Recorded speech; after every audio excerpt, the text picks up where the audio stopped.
Karne, gulay, damit, pamasahe, kuryente, gaas.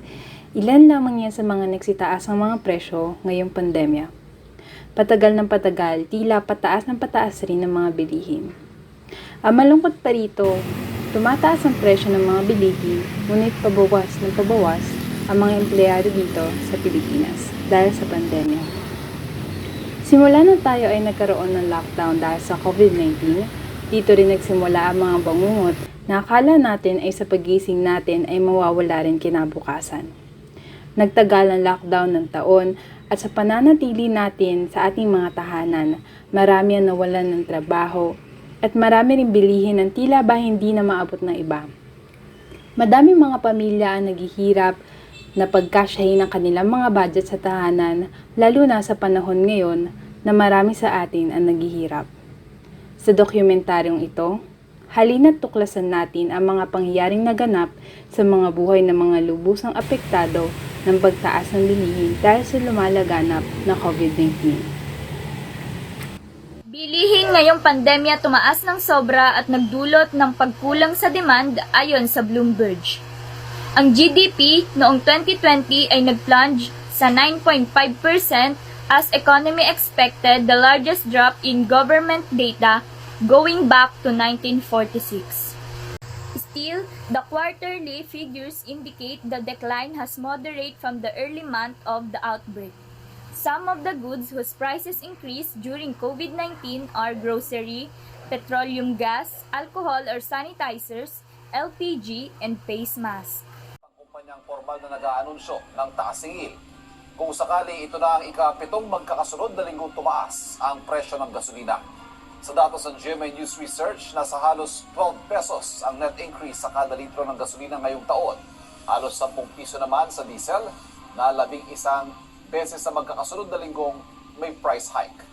Mary Jean, as well as other consumers, may need to further tighten their belt, as many manufacturers are seeking price increases for many products. The Trade Department admits several brands of sardines, milk products, soap, coffee, corned beef, and condiments have asked for an increase ranging from 1 to 11%, which is equivalent to 25 centavos to 1 peso and 75 centavos per unit. During the pandemic, it's not just the products that who had a sudden increase, but also some of the services.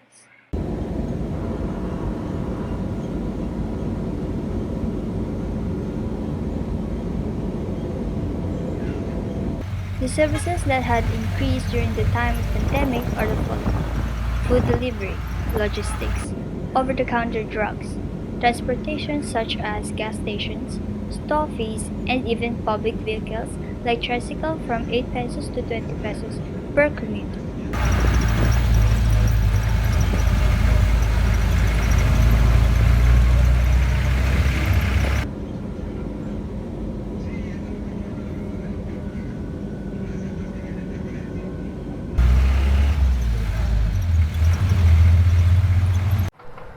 The increase in the prices of different products affects different kinds of people, and the poor are the most affected.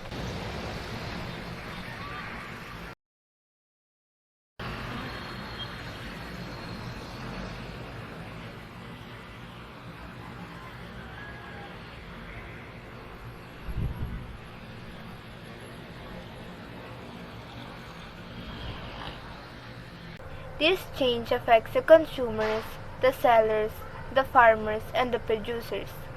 Some people are mad and surprised because they already planned and calculated the money they'll use for buying these products, and then suddenly the prices went up.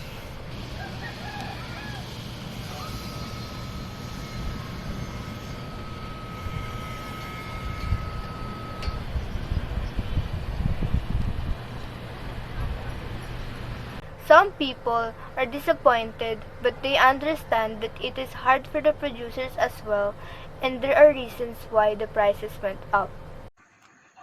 The inflation during pandemic affects the budget of many people, especially those who have no regular job or unemployed. Based on PNA, the Philippines recorded its lowest unemployment rate since April 2020, and at 6.9% in July this year. The Philippine Statistics Authority or PSA reported Tuesday that July 2021's unemployment rate declined from 7.7% in June 2021. Warren, good morning. Good morning, Mimi. Well, the Philippine unemployment rate, as you mentioned, declined to 10% in July from that record high of 17.7% in April. That translates to the number of unemployed of 4.6 million from 7.3 million from the previous jobs report. But the unemployment data is still worse year on year, and key business and employment centers also suffered from the highest levels of unemployment in the Philippines. And again, the biggest hindrance to work was COVID-19 and the various levels of community quarantine. So much data to go through, but again, let's look at the unemployment by region. The National Capital Region was the only region to see its unemployment rate increase. It hit 15.8% compared to 12.3% in April, and again, it has the worst unemployment rate in the Philippines, and that accounts for close to 1 million Filipinos unemployed. Looking at the other regions, Calabarzon, 12.4% unemployment rate, 886,000 Filipinos unemployed there. At Central Luzon, that's 10.9% in terms of unemployment rate, and 552,000 Filipinos unemployed there. These regions are the biggest employers in the Philippines. You also have Region 7, which had a high unemployment rate, double digits, 11.7%. This is important because these are economic hubs, and high unemployment in these areas will definitely impact the performance of the economies there. The government comes up with a solution for this problem. They demand to give financial support and relief goods on every Filipino citizens so that they can have food for at least a week or a month. Pagtitiyak ni Presidential Spokesperson Harry Roque, may ayuda naman para sa mga apektadong residente. Ayon po doon sa shared responsibility na napagkasunduan ng mga mayors at ng DSWD, food supplies po ang ipamimigay sa mga areas na subject to granular lockdown. Ayon kay MMDA Chairman Benher Abalos, may naging kasunduan na rin sila ng DSWD hinggil sa pamamahagi ng food packs at groceries para sa mga benepisyaryo na inaasahang nasa 2,000 hanggang 3,000 pamilya. Ang mechanics will be like this. Magiging 1 week muna ang LGU. So it will give us time now to submit the papers yung susunod na ilan yung bibigyan, kano kadami. We will be submitting that to the SWD, and then they will process it. And then the following week, sila naman. Kasi it's really a 14-day period. Bukod naman dito sa iba pang lugar, tinitiyak ng pamahalaan na tuloy-tuloy rin ang iba pang programa ng mga kinauukulan para matulungan ang iba pa nating kababayang lubos na apektado ng pandemic kahit yung mga wala sa lockdown areas.